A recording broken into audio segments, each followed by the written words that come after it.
എനിക്കിപ്പോ ഓർമ്മ വരുന്നത് മീഡിയ വൺ ചാനലിലെ അടുപ്പുകൂട്ടി ചർച്ചക്കാരെയാണ്.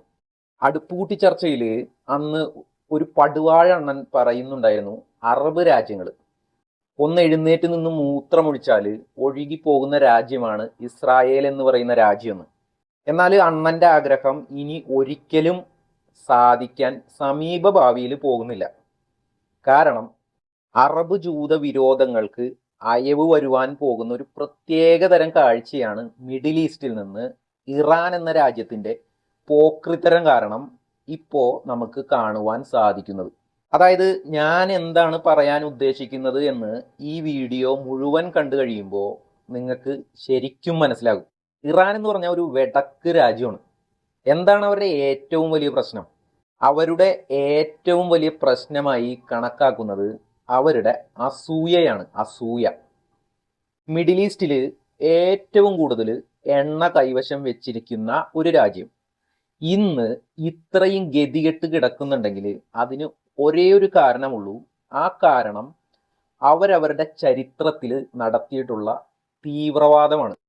അവരവരുടെ ഹിസ്റ്ററിയിൽ തീവ്രവാദം ഇത്രയും പ്രോത്സാഹിപ്പിച്ചില്ലായിരുന്നെങ്കിൽ ഇന്നൊരു പക്ഷേ മിഡിൽ ഈസ്റ്റിൽ ഏറ്റവും സമ്പന്ന രാഷ്ട്രമായി കഴിയേണ്ടിയിരുന്ന ഒരു രാജ്യമാണ് ഇറാൻ എന്ന് പറഞ്ഞാൽ. ഇറാൻ ഏറ്റവും കൂടുതൽ അസൂയുള്ള രാജ്യം ഏതാണെന്ന് നോക്കിയാൽ അത് യുണൈറ്റഡ് അറബ് എമിറേറ്റ്സ് ആണ്. അതിന് കാരണം എന്തെന്ന് ചോദിച്ചാൽ, ഇസ്രായേൽ ഇറാൻ വാർ തുടങ്ങിയതിന് ശേഷം നിങ്ങൾ നോക്കിയാൽ നിങ്ങൾക്ക് മനസ്സിലാകും, ഇറാൻ ദുബായിലേക്ക് വിട്ടത് ഏകദേശം 2800+ പ്രൊജക്ടൈൽസ് ആണ്. ഇറാൻ എപ്പോഴും പറയുന്നുണ്ട് ഇസ്രായേലാണ് ഇറാന്റെ ഏറ്റവും വലിയ ശത്രു രാജ്യമെന്ന്.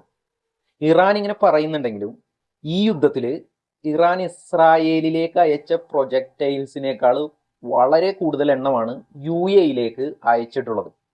അതുകൊണ്ടാണ് ഞാൻ ആദ്യമേ പറഞ്ഞത്, ദുബായ് നന്നായി കിടക്കുന്നതിൽ ഏറ്റവും കൂടുതൽ മിഡിൽ ഈസ്റ്റിൽ അസൂയുള്ള രാജ്യം എന്ന് പറയുന്നത് ഇറാൻ എന്ന് പറയേണ്ടി വരും നമുക്ക്. അപ്പോൾ ദുബായ് എന്താണ് ചെയ്തത്? ഇത്തരത്തിൽ ഇറാന്റെ കയ്യിൽ നിന്ന്, ഇറാന്റെ ഭാഗത്ത് നിന്ന് ഒരു ആക്രമണം നേരിട്ടപ്പോൾ ദുബായ് ഇസ്രായേലിനെ നേരെ സമീപിക്കുകയാണ് ചെയ്തിട്ടുള്ളത്. ഇപ്പൊ പുറത്തേക്ക് വരുന്ന ന്യൂസുകൾ പ്രകാരം ദുബായിനെ ഇസ്രായേൽ പൊതിഞ്ഞു പിടിച്ചിരിക്കുകയാണ്. അതായത് ദുബായ്ക്ക് ഇസ്രായേൽ അവരുടെ പ്രതിരോധത്തിന് ഉപയോഗിക്കുന്ന, ഇസ്രായേൽ സ്വന്തം പ്രതിരോധത്തിന് ഉപയോഗിക്കുന്ന അവരുടെ അയൺ ഡോം ബാറ്ററികൾ ഈ യുദ്ധത്തിന് മുന്നേ കൊടുത്തിട്ടുണ്ട്. എൻ്റെ അറിവിൽ ഏകദേശം ഇസ്രായേൽ 10 ബാറ്ററികളാണ് അവരുടെ പ്രതിരോധത്തിന് വേണ്ടി ഉപയോഗിക്കുന്നത്. അത് ഇസ്രായേലിന്റെ സ്വന്തം പ്രൊട്ടക്ഷന് വേണ്ടി ഉപയോഗിക്കുന്ന ഈ 10 ബാറ്ററി, അതിൽ നിന്ന് ഒരു ബാറ്ററി എടുത്താണ് ദുബായ്ക്ക് വേണ്ടി ഇസ്രായേൽ കൊടുത്തിട്ടുള്ളത്. അതായത് ചരിത്രത്തിൽ ആദ്യമായിട്ടാണ് ഇസ്രായേലിന് പുറത്തേക്ക്, അതായത് അമേരിക്കയെ കൂടാതെ ഇസ്രായേലിന് പുറത്തേക്ക് ഒരു രാജ്യത്തേക്ക് അയൺ ഡോം എന്നവരുടെ ഡിഫൻസ് സിസ്റ്റം പോയിരിക്കുന്നത്. ഇതെങ്ങനെ കൊടുത്തു എന്ന് ചോദിച്ചാൽ നമുക്കറിയാം, ഇസ്രായേലിന്റെ C7 സീ മാസ്റ്റർ എന്ന വിമാനം വഴിയാണ് ഈ അയൺ ഡോമിന്റെ ബാറ്ററികൾ ദുബായിലേക്ക് ഇസ്രായേൽ എത്തിച്ചത്. C7 സീ മാസ്റ്റർ എന്ന് പറയുന്ന ഇസ്രായേലിന്റെ ഒരു നോർമൽ കാർഗോ യുദ്ധവിമാനമാണ്. ഈ വിമാനത്തിൽ യുദ്ധത്തിന്റെ തുടക്കത്തിലെ തന്നെ ഇസ്രായേൽ ദുബായിക്ക് ബാറ്ററി കൊടുത്തിട്ടുണ്ട്. അതുപോലെ തന്നെ ഈ യുദ്ധത്തിൽ നമ്മൾ കണ്ട ഒരു കാഴ്ചയാണ്, ഇറാൻ ദുബായിലേക്ക് തൊടുത്ത പ്രൊജക്ടൈൽസിന്റെ ഇന്റർസെപ്ഷൻ ദുബായ് ചെയ്തത് 90% മീതെ ആക്യുറസിയിലാണ്. ഈ ഒരു കൃത്യത ലോകത്ത് എമ്പാടുമുള്ള വാർ അനലിസ്റ്റുകളെ നല്ല രീതിയിൽ ആശ്ചര്യപ്പെടുത്തിയിരുന്നു. പക്ഷേ ഇപ്പോഴാണ് അതിന്റെ യഥാർത്ഥ റീസൺ എന്താണെന്ന് ലോകത്തിന് മനസ്സിലായിട്ടുള്ളത്. അതായത് ഈ യുദ്ധത്തിന്റെ തുടക്കത്തിൽ തന്നെ ഒരു ബാറ്ററി ഇസ്രായേൽ ദുബായിലേക്ക് എത്തിച്ചിരുന്നു. ഇതുവഴി ഇസ്രായേൽ എന്താണ് ഇവിടെ ചെയ്തിരിക്കുന്നത്?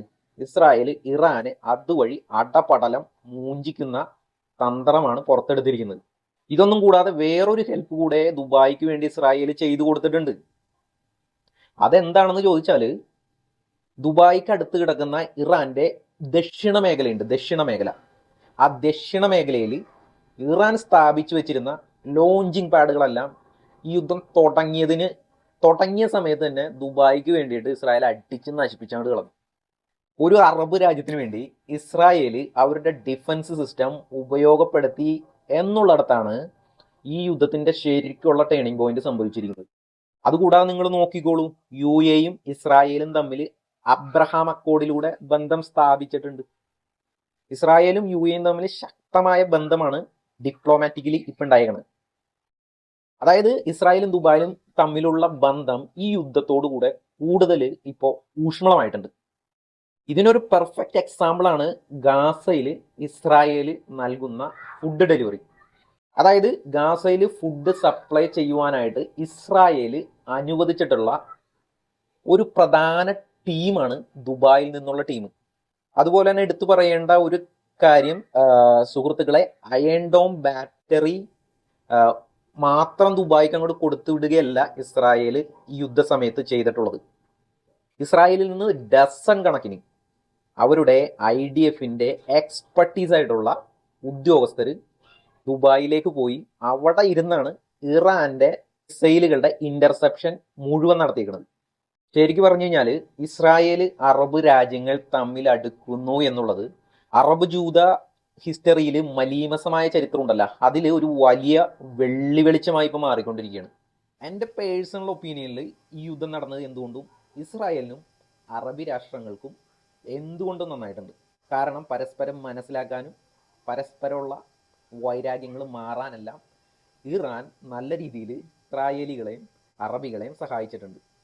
സമീപ ഭാവിയിൽ അറബികളും ജൂതന്മാരും തമ്മിലുള്ള വിരോധം മുഴുവനായി മാറിയിട്ട് അവർ നല്ല രീതിയിൽ സഹകരിക്കാൻ പോകുന്ന, കണ്ണിന് കുളിർമ നൽകുന്ന കാഴ്ചകളാണ് ഭാവിയിൽ വരാനായിട്ട് പോകുന്നത്.